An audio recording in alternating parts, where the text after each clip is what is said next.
In this episode of The Christian Philosopher, we'll talk about part 3 on how we can know that the universe was created.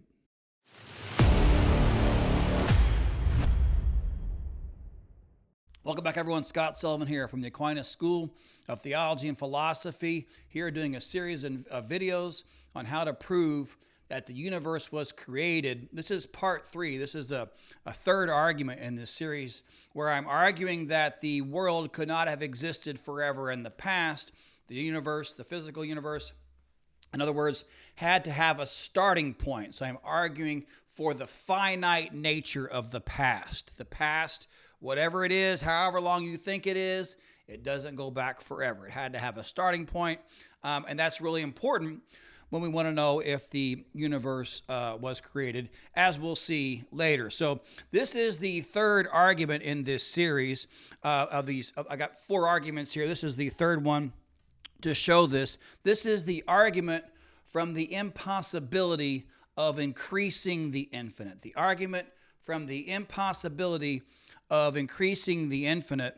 And I actually got this argument from the great scholastic philosopher and theologian St Bonaventure, one of the guys I like to read. And he says this: "It is impossible to add to the infinite. This is per se evident because everything which receives an addition becomes more, but nothing is more than the infinite. If the world lacks a beginning, however, it has had an infinite duration, and consequently, there can be no addition to its duration. But this is false, since every day adds to its duration and past events." So what's St. Bonaventure saying here? Well, first of all, he's saying it's per se true. That means it's necessarily the case that this proposition is true. The infinite cannot be increased. The infinite cannot be increased. You can't have more than an infinite number of anything. If I have an infinite number of dollars, let's say, right? I've got an infinite number of dollars. You can't possibly have more money than I do. Not even God can give you more money than I have, because I have, theoretically, an infinite number of dollars. So, again, St. Bonaventure says this is self-evident. It's obvious. We know that the infinite is unlimited. So that's what it means, right? No limit. So it's impossible to have more than an infinite number of things. And if you have an infinite number of things already, you cannot increase that. It's not like I've got an infinite number of dollars. Oh, and now I'm $1 more richer. It doesn't make any sense. Okay, so how does this apply to our question here? Assume the world never began. We're going on the hypothesis that the changing physical world, has existed forever. And ask yourself right now, starting from today, how long is the past? How many days have happened before today, right? If the past never began, how many days happened? Well, an infinite number of days have happened before today. So right now, going backwards, we have an infinite past. An infinite number of days have happened. But what happens when tomorrow comes? What happens when tomorrow comes, right, the past will have increased by 1 day. So right now, we're assuming that the world never began. Right now, the past consists of an infinite number of days. So starting from today, going backwards, right? An infinite number of days are in the past.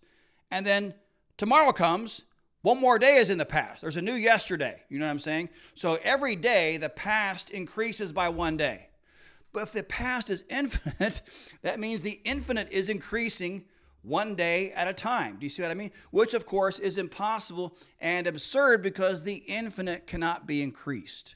If the past is infinite, it can't be increased. But, of course, the past is being increased every day. Here's another way to think about it. I started with today and kind of move forward. But you could go backwards with this, too. Pick any day you want in the past. Say, I don't know, your birthday 10 years ago or something, right? And count backwards from that day. So go back 10 years. And then on your birthday, and count backwards all of the past days. How many have happened, assuming the world never began, of course, to infinite. You see what I mean? And every day since then has been adding to this so-called infinite past. So you could think of it jokingly as forever. Every day is forever and a day. Assuming the hypothesis of the world never beginning, right?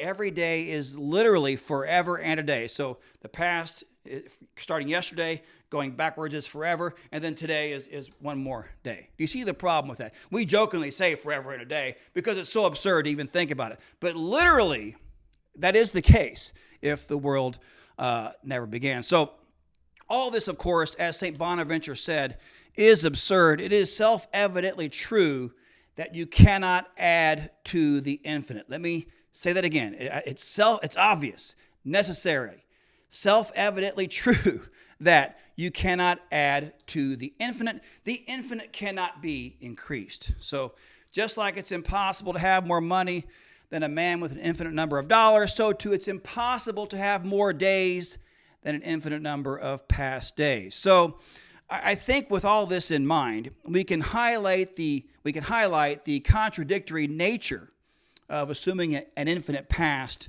in this way. The past can be increased, obviously. It's increased every day. The past can be increased, but the infinite cannot be increased. So if you want to say the past is infinite, you're going to be, I think, forced into this contradiction right here, to saying that the past, which can be increased, is infinite, which can't be.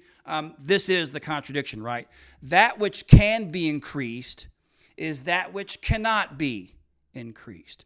That's the contradiction. That which can be increased, the past, is also that which cannot be increased because it's infinite. So I think for this reason, then, the universe, we can know, that is, the universe had a beginning. And as we're going to see in a later video, that's going to imply that the universe was created.